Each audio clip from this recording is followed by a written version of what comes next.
David, we're here in Venice. You live in an RV with your daughter. Tell me about it. Okay.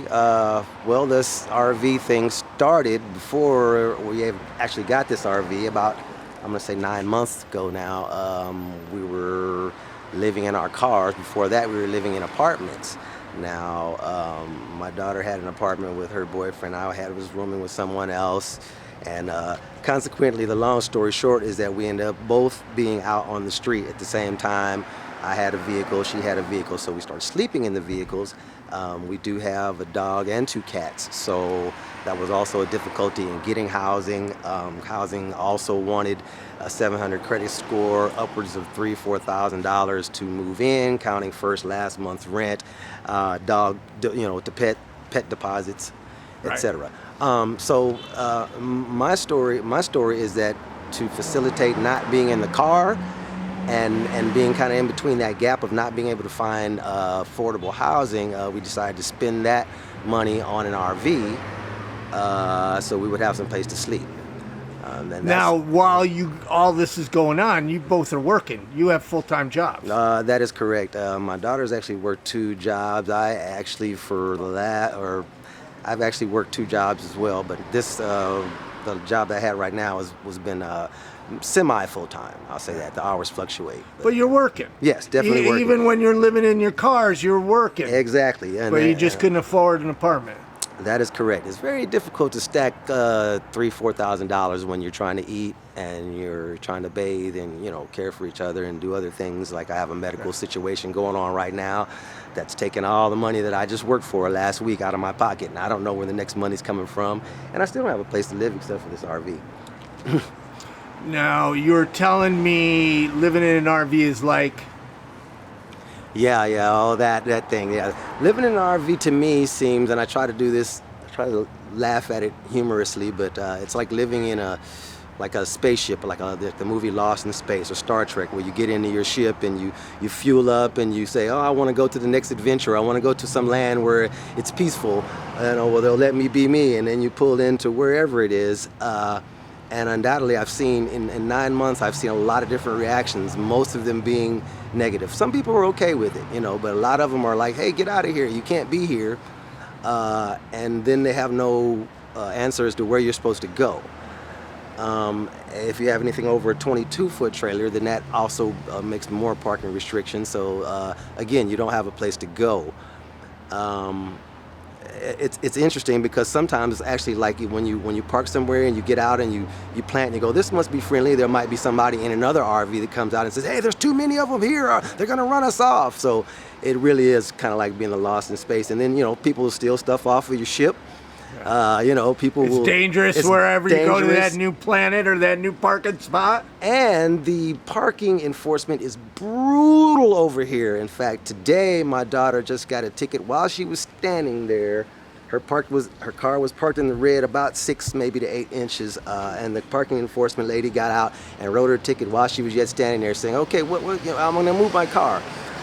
But those tickets add up, and we've got seen. In fact, that's why I don't have my Jeep anymore, because I got parking tickets trying to sleep in places that I thought were going to be cool to sleep, and they gave me a lot of parking. Yeah, so that's actually why I'm doing bicycles. That's my hobby now. That's because I don't have a car anymore, right. And that was my house. That literally was my house when they took that. I watched them boot it and take it 2 days later. So.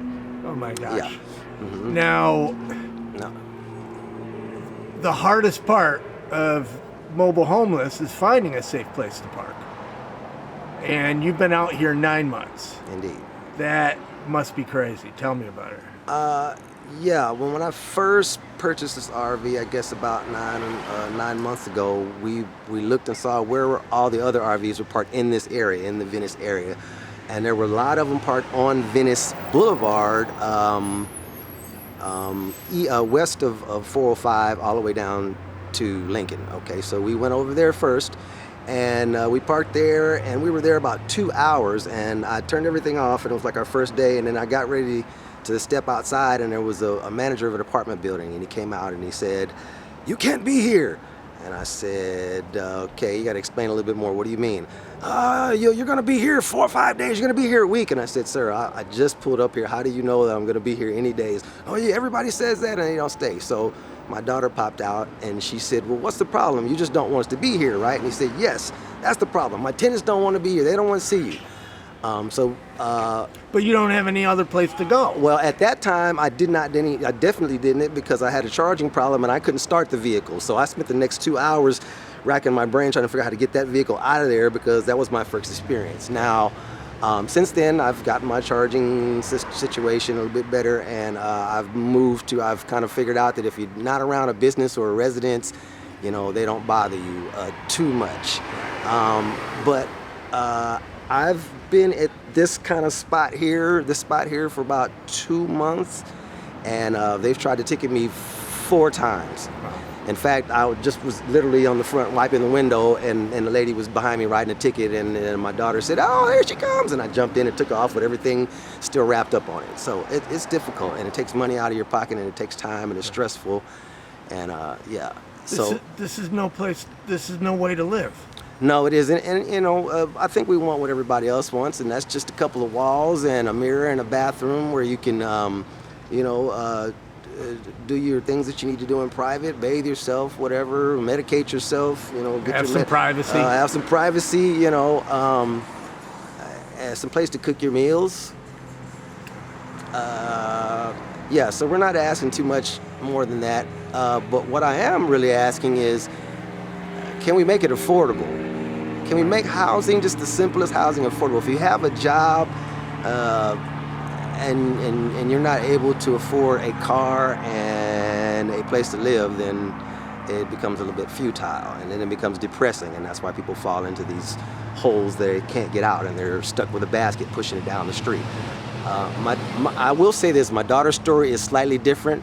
My daughter's an entertainer, and her decision was, if I have to sleep in this RV to make my dream come true, I will. So she's done some stuff. She's been able to do some things like that, some really great feats because of that. And but she's also working. We were talking about her job working 2 up jobs. in Hollywood. Yes. Yeah, she's working 2 jobs. Yes. Trying to make her dreams, but you'd still. I mean, my goodness, this is. I can't. I really can't imagine living like this. And you guys really break the stereotypes of homelessness. I mean, I know there's more and more working homeless out here. You guys are working, you're trying, you just can't afford a place to live.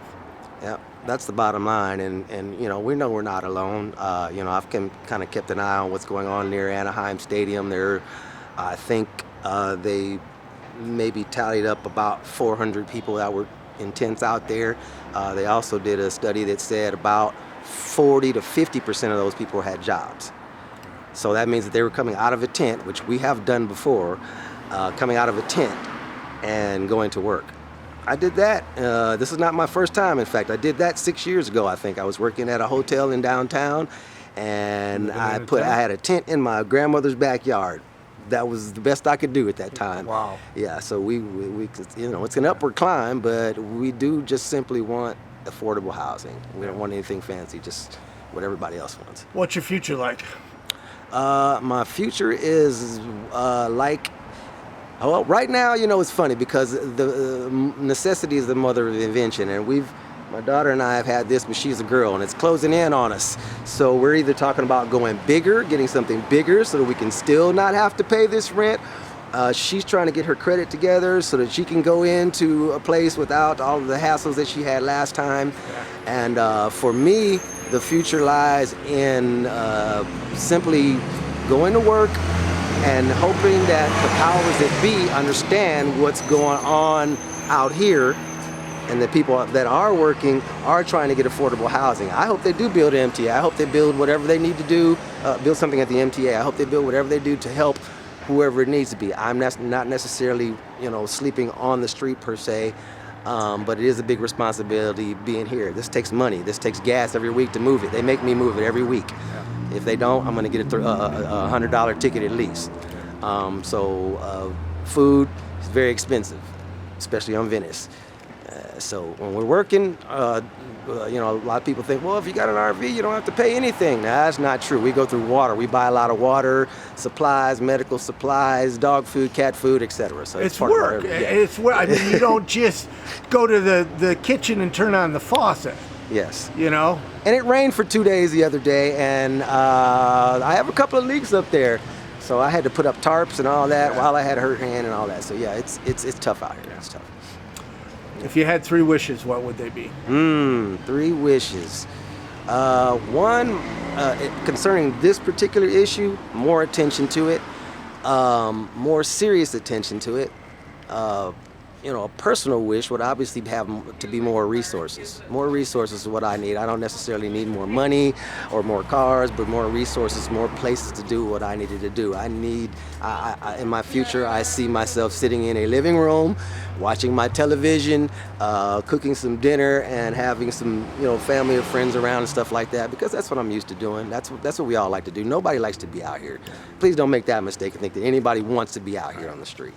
Right. Yeah. I think there was 3 one wishes. more, though. Yeah, one more wish would be